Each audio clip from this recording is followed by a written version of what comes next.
All right, everybody. Hope things are going well.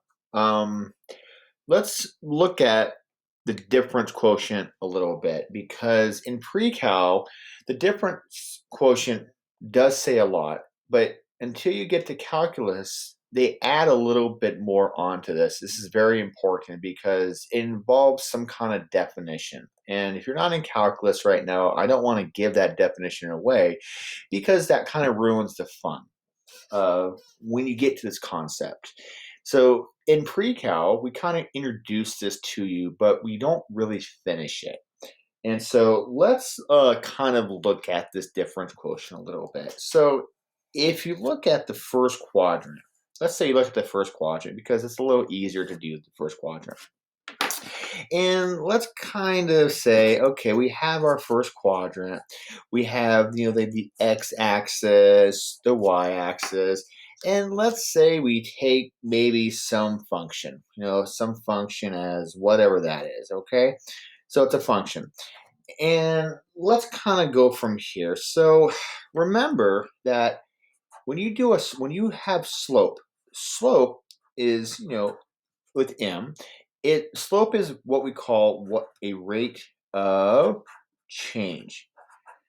So a rate of change means that you have a certain slope.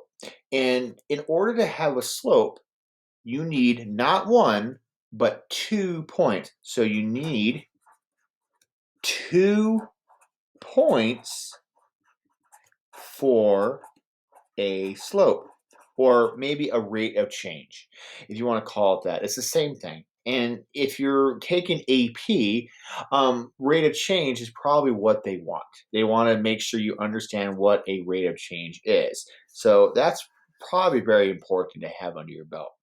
So in order to do this, let's go ahead and take this function and let's find a rate of change of this red function. We're not going to use the whole thing. We're just going to use a few points. Remember, we want 2 points to get a slope. So let's just write a point here. And that point on the x, or that represents that point, is that you're going to have some x value. Some x value. You can call it x1 if you want. But remember, that point has an output. So the endpoint is x. So x is an input. But remember what you get out of it? What you get out of it, if this is a function, what you put into it is going to be that. Because remember what a function is. A function, for every input, there's at least one and only one output to be a function. And it must pass the vertical line test. So that's our first point. So we got our first point, which is x comma f of x. So that's point number one. Well, remember how I said that slope or rate of change has 2 points? Well, let's put a point right here, just somewhere out away from this point. Well, what point is this? Well, think of it this way. You might say, oh, it's x sub 2. You're on it. However, we're doing the difference quotient, which means a little bit more sophisticated. So let's think about this.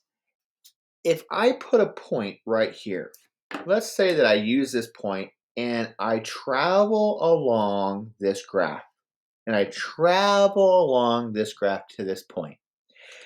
I'm going to take this point and from this point, I'm going to add some distance. Some distance. Remember, I'm still doing this point, but as I'm going down here, I'm adding some distance. So this point is not going to just be x or x sub 2. It's going to be x plus some h. Now, whatever h is just something that kind of moves along this graph from this point. So as you're moving along, you're attaching some distance to it. We call it h in this case. You can call it some books, they do it this way. It's what we call a change in that. We call it h because it's a little bit easier to plug into our function, as you're going to see. You can use this if you want. Remember, this is a change. This is a change. Remember delta, this is called delta, and delta is change. That's what that means. It's a change. So we can represent it like this as we are moving along the graph. So as you're moving along, that's called you're changing the slope of these 2 points. So remember what a function is. The function is going to come over here. What is the output? Well, the output is a function. If the output of this one is x of f of x, this one's going to be x plus h, or x plus the change of x. And here is your second point. So that's going to be x plus h, fx plus h. By the way, you could use the change of x if you really want to replace it. It's totally up to you. You might see different versions like this in a different book, but let's just make it simple. All right, so since we have that, now remember we want to make a rate of change. We want to make a slope. So remember back in algebra, it was y2 minus y1 x2 x1. Well, in this case, we're going to go a little further. We're going to involve our function. So we're going to involve our function. So we're going to say, okay, well, let's take this idea. Let's take this idea and we're going to extend this. Technically, these are our 2 points. Here's our first point. Here's our second point from our graph. We're going to take this point here, which is technically y2, right? If this is point 1 and this is point 2, isn't that y sub 2? If you think about it. So that means that this is going to be x plus h minus, isn't technically that going to be y1? If you think about it, you get this. Well, now it says x sub 2. Well, x sub 2 is that, because that's the second point. You always go from second to previous. So that's going to be x plus h minus x. Well, look at this. It looks really good. Is there anything that you can do to make this a little bit more simplified? Of course you can. And you're probably thinking, oh yeah, I can, those are opposites. Well, good. There it is. Now, that's the difference quotient. This is called the DQ. At any point in any graph, you can use this because in calculus, we use this for something special. I don't want to ruin it because there's something that we're missing, and that's for later. But that's the difference quotient. And getting the background of this makes it so much easier to look at because you want to see where things come from. All right, let's go ahead and take this idea and let's apply it to one of the functions to kind of get the idea what the heck is going on. So, and that's what we're going to do here. We're going to use this now. So I'm going to kind of change this. So let's use this. So why don't we make a function? So here's a good one. So we have an example. And we're going to use the DQ, difference quotient, for, let's make it kind of fun. F of x, our function. And let's go ahead and do, what about 1 minus x squared? Now, this is our function. We're going to use the difference quotient to evaluate that. Now, everybody, if you know what this graph looks like, this is a parabola that goes down but up 1. So if you don't know what this is, you might want to whip out Desmos and graph this, or you can kind of picture this. This is a parabola going down up 1. So it's going to be like this, right? It goes down, but it goes up 1 because that is 1. So that's important. But we're going to use the difference quotient to evaluate anywhere along this graph what that means. This is called the rate of change at any point. So let's do it. So first thing you're going to do is that you're going to kind of say, oh, well, I know what the difference quotient looks like this.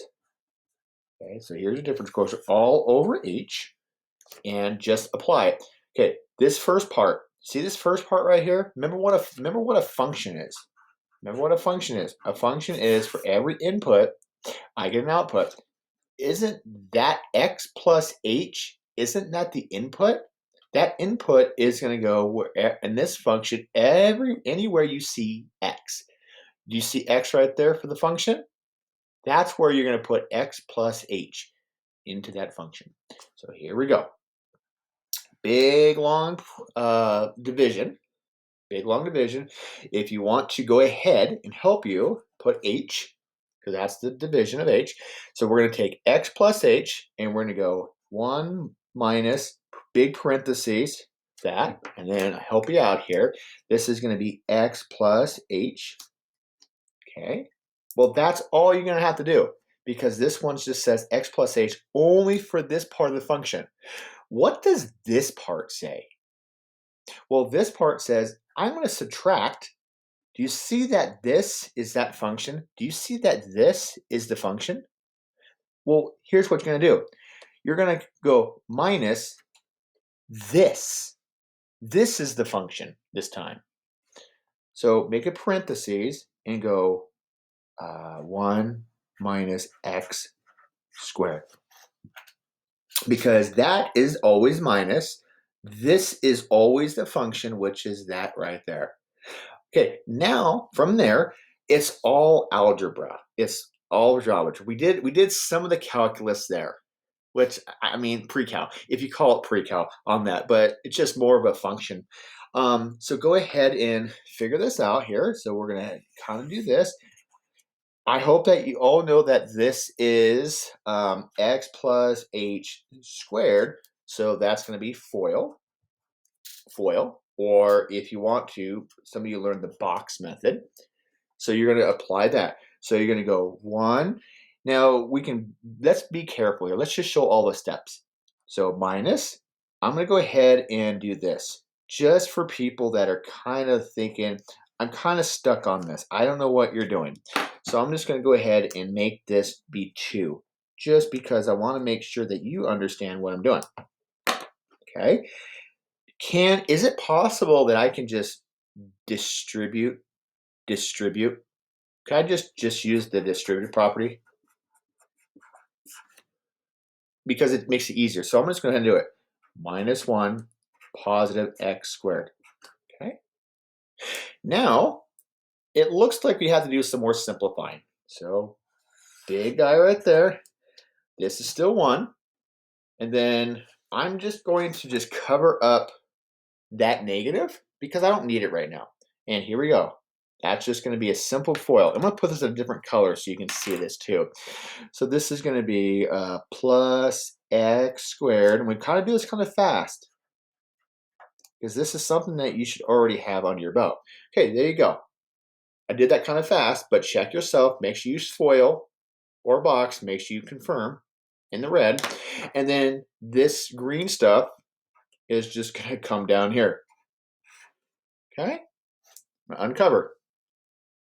Let's see, make sure I didn't mess anything up because I want to make sure when I do the stuff in red, do you see what I did? You see what I did? That minus, I have to be very careful here. Do you see what I did there? See how this is technically that in the red? I'm forgetting that darn negative. So what I'm going to do is cover this up. And I'm still going to have that 1, but that negative has to go into the whole thing. Do you see what I did there in the red? Okay, now let's keep on doing it. I'm going to distribute. So this is 1 minus x squared minus 2xh minus h squared, and then go ahead and throw all this on there. And then this is still over h. Okay, so be very careful what I did there. Now, it looks like all we have to do is cancel some stuff out. and it should look really nice. So we're still always going to have h right there, but look what cancels out. You see how these are opposites? That should happen. That should happen. What else can cancel out? Well, what happened here? There should be a 1 over here. Uh-oh. What did I do? Ah, I don't know why I put it. I don't know why I put that there. I apologize. But that should be -1. Okay, don't do that again. Okay, that's 1. Do you see how these are opposites? Positive and negative? Guess what? See ya. Do you see what's left? Do you see how every term, has h? Do you see how every term has h? That's what you want. If you don't have every term that has an h in it, you did something wrong. Because when you do this part, every part in here has to have an h that cancels out. So if this has an h, this has an h, you're going to go GCF, greatest common factor. The greatest common factor is h. Do you see it? So this is going to be h, do this. What's left over here? Minus 2x. How many h's did you take out? I took out 1. So how many is left? There's going to be 2. Or there's going to be 1 left. So it looks like that. And if to check this, make sure you distribute. To make sure you come back. All right. What do you notice here? What do we notice? So what do you notice? Well, you notice that you see the h's. See the h's. And here's the answer. It's going to be -2x minus 8. That's the answer.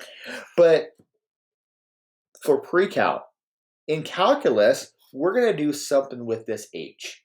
But we're not going to do that right now because that's not important for us. We're just kind of looking at this difference quotient because this means something.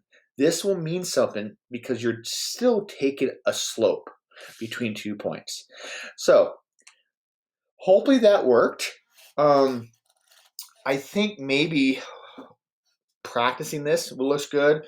There is different ones. There is different problems. Like I said, if you would like to, let's go ahead and give you one to try. Let's give you one to try that you might want to do, and we will go from there.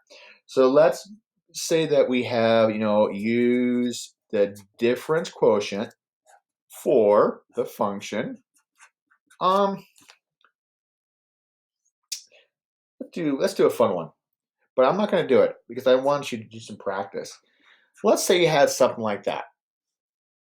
So you use a difference quotient for something like that, but this time you see how there's 2 x's? This is your function. This is a parabola. By the way, this is a parabola that goes up, and it has some 2 solutions. We don't care about that. What we care about is using the difference quotient of this. I'm just going to set this up, and then I'm going to end this video because I want you to do this yourself because the practice you have. And so here we go. So here's the difference quotient.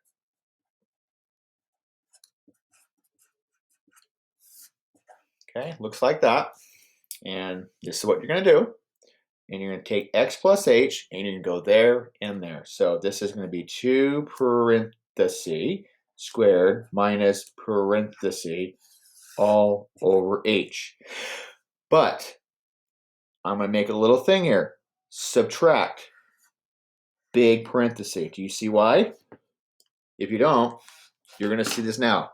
Okay, x plus h here and there.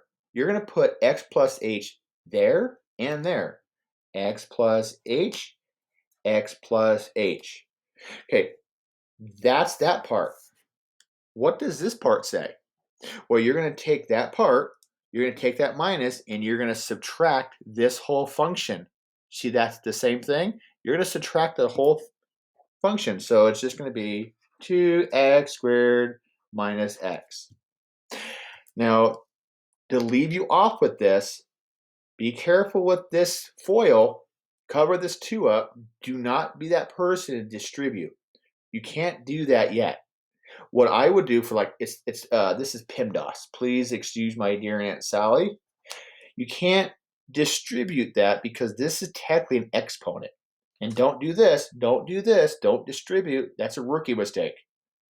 Don't do that, don't distribute. This means write this twice. So I get you started here, and I want you to take over. So like this, then make sure you multiply all that. I just help you do that. I'm distributing that, and then I'm going to distribute this to help you do that. All over H, and hopefully that works. So try this out, see what you get, and hopefully it's looking good. And I will see you later.